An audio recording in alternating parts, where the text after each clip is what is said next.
And on to the big story this evening. Looking to build a foolproof case against Aaftab Poonawalla, the Delhi police, viewers, is leaving no stone unturned. Poonawalla, the lead suspect in the murder of Shraddha, was today taken to the forest area in the national capital once again, where he'd allegedly disposed of her body parts.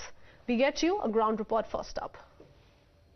Shraddha murder case में अब जांच तेज हो गई है। अब Delhi police की team लगातार इस बात की पड़ताल कर रही है कि आखिर जो आफताब ने शव के टुकड़े किए थे, उन टुकड़ों को इस मेहरौली के जंगल में किस किस जगह पे रखा था। इसके साथ साथ जिस औजार की बात कही जा रही है, जो मर्डर वेपन था, उसको उसने कहां छुपा के रखा था। जरा इस जंगल की दूसरी तरफ आप नजर डालिए, आपको एक तालाब नुमा एक जंगल भी दिखेगा जिसके अंदर पानी पूरा भरा हुआ है। ऐसे में सवाल यह भी है कि क्या आफताब ने इन लाश के टुकड़ों को इस पानी के अंदर डाल दिया होगा। तो ऐसे में ये कैसे पता चलेगा कि लाश के टुकड़े कहां हैं, और यहां से उन टुकड़ों को बरामद करना बेहद ही मुश्किल काम होने वाला है।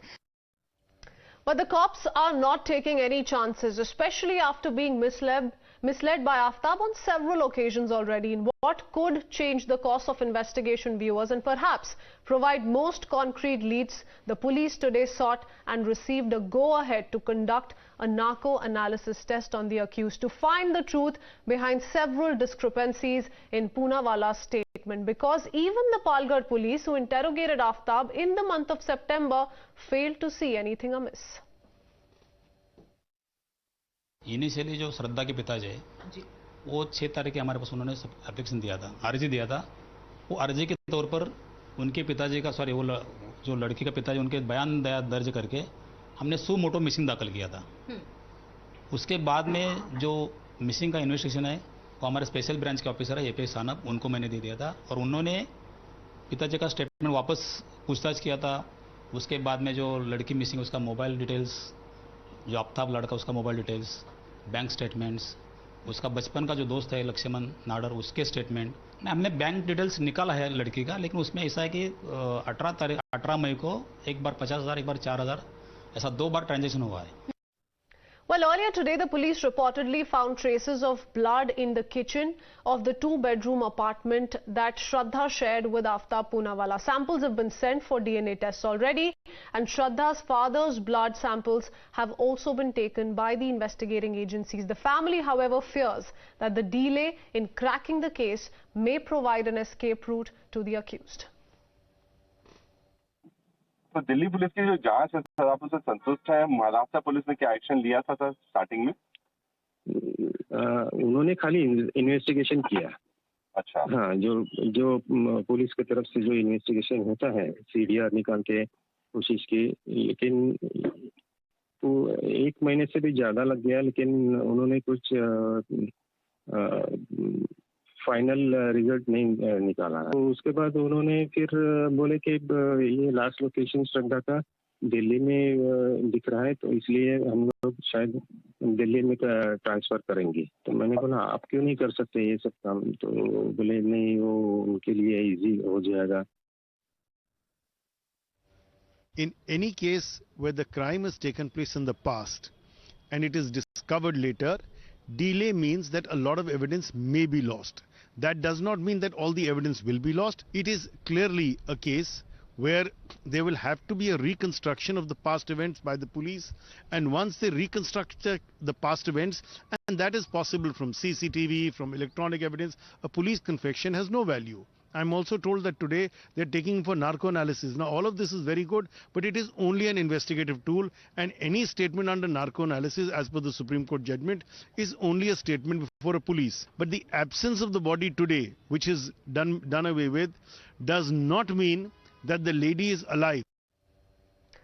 Let's open this up. We have a panel with us this evening. Kiran Bedi, former IPS and former Puducherry Lieutenant Governor. Also with us is Mr. Tanveer Ahmed Mir, who's a senior lawyer.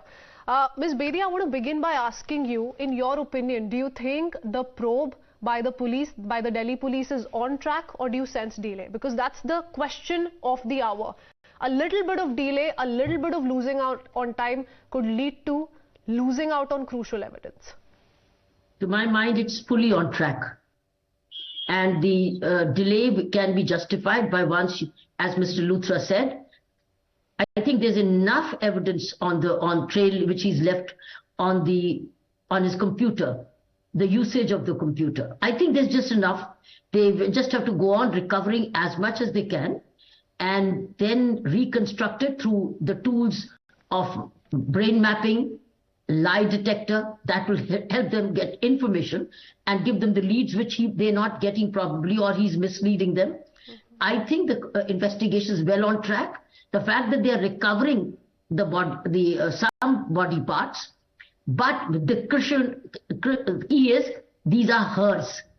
The DNA will establish it is hers. Once it does, then you have made a recovery. It's a very important recovery under the Indian Evidence Act, because this recovery is coming on the pointing out of the accused. This is not hit by the evidence. This is actually by the Evidence Act. Confession made to the police is hit by, it's not admissible. But a recovery made on the pointing out of the accused is a very valid, very good evidence. So as they reconstruct the case, which they're getting to know, and they recover the instrument, the butcher, the knife, the phone calls of this girl, I think it will be a very good case. But let me tell you that the police is not a judge. Police is not a judge. Police is a collator of evidence.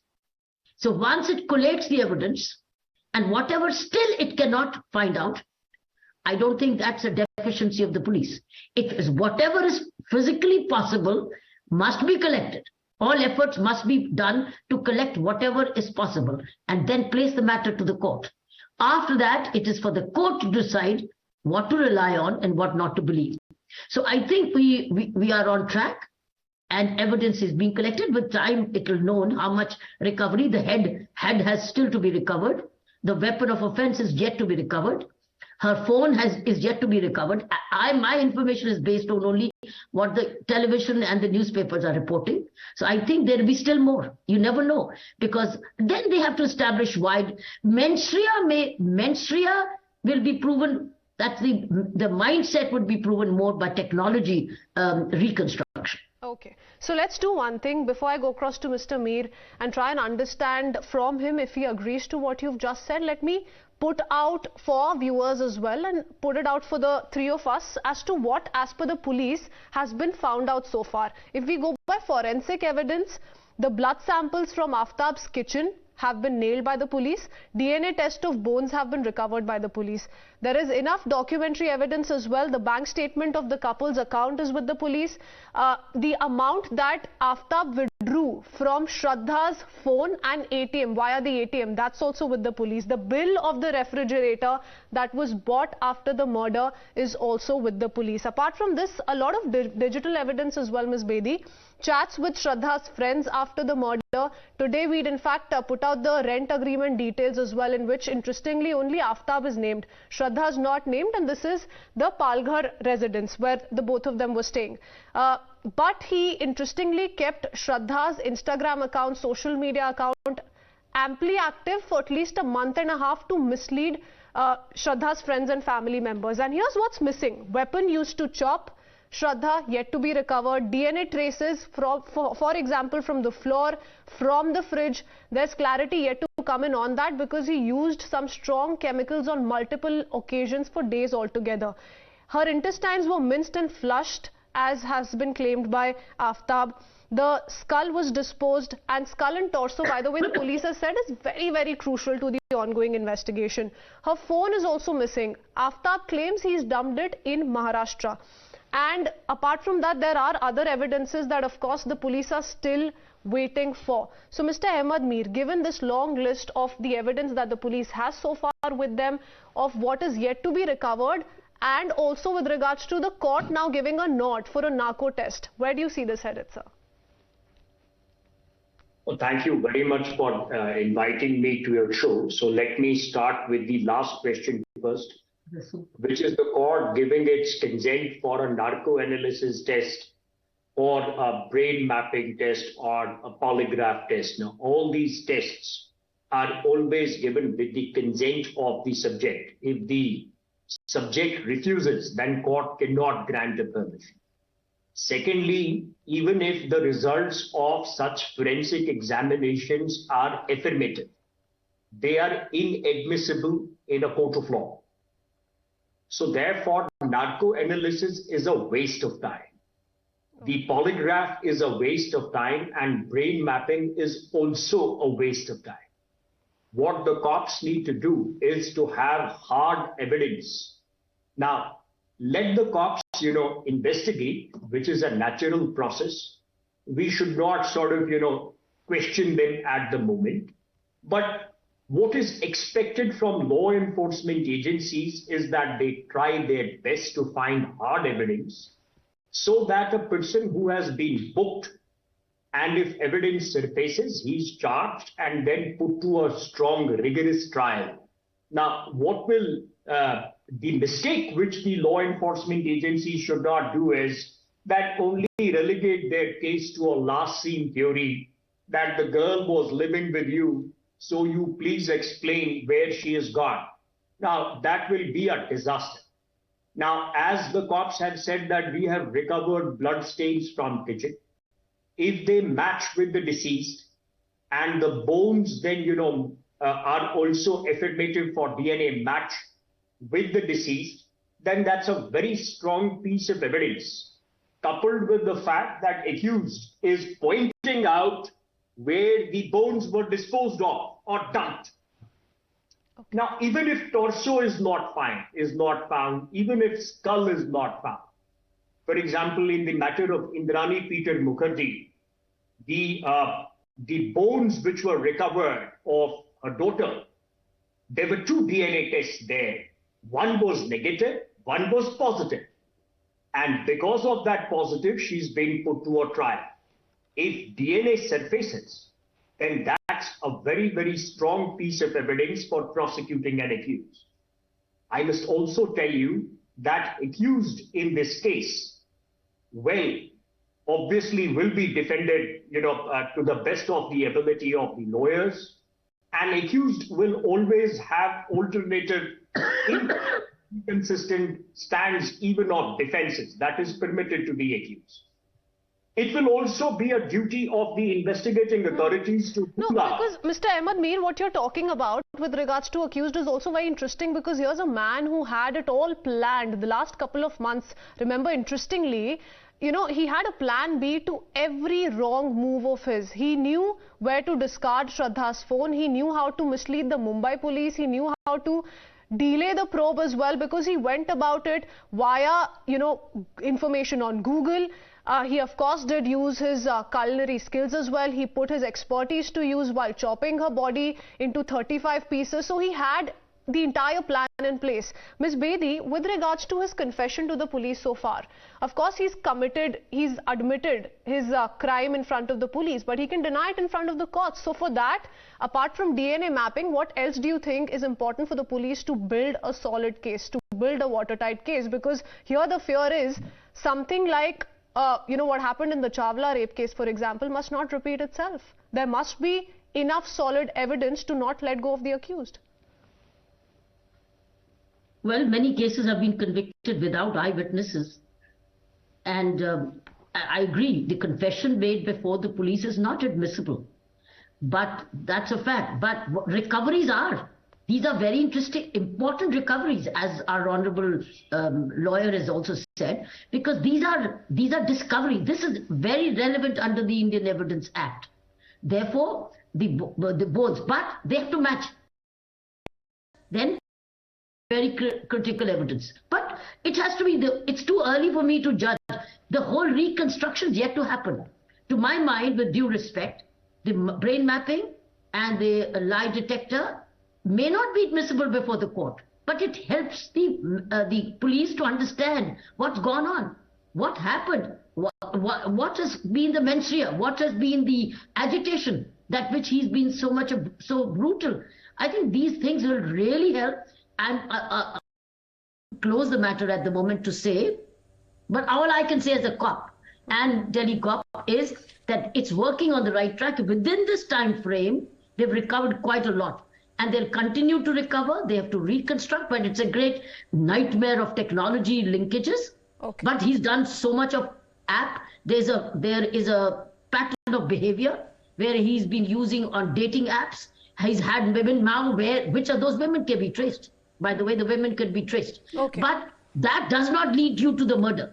That does not lead you directly, but it shows the conduct of a particular accused before, after. It's an after behavior. Oh, absolutely. Also. To the public, Ms. Bedi, he maintained an absolutely confident self. You know, we broke down a reaction from the doctor as well, who interestingly treated him in the month of May, towards the end of May, and he said, here's a man who was very confident of where he was coming from, a little aggressive in his nature, yes, but you know, he was nicely sharing his stories of how he came from Mumbai, was earning really well here in Delhi, and so on and so forth. He was on dating apps, he was very active on dating apps. Apparently, he had some of his friends over as well who he was celebrating his birthday with or something of that sorts on his terrace in the same apartment building. So those kind of details really put out that question. Mr. Mir, what do you make of this? You know, a very, very confident Aaftab covering it up for good 5 to 6 months. Do you think the delay, because the family unfortunately had cut off from Shraddha, so the delay has also in that sense taken away a little bit of evidence from us? Well, Madam, what I would like to say is that people like this subject accused at the moment, or that Avnish from Madhya Pradesh, who on video slit his girlfriend's neck and posted it on the net. And then last year, a railway official, chopped his wife because he secured a promotion and wanted an additional dowry from his father-in-law of only 4 lakhs. And dumped the body. Now, my understanding is all these people, suffered from extreme level of schizophrenia. It's an anti-psychotic behavior, anti-personality disorder. So what I would want is that the police officials also during the course of investigation rule out insanity. Because at the end of the day, any good defense... So they must not fall for confessions like, he was inspired by, let's say, the TV series Dexter or by Anupama Gulati case for that matter, and they should only base their case on the solid evidence that they're able to unearth. I'm going to have to leave it at that. Thank you both, Kiran Bedi and Tanveer Ahmed Mir, for speaking to us. A very detailed conversation, very, very insightful. We leave it at that. Slip into a very quick break for now.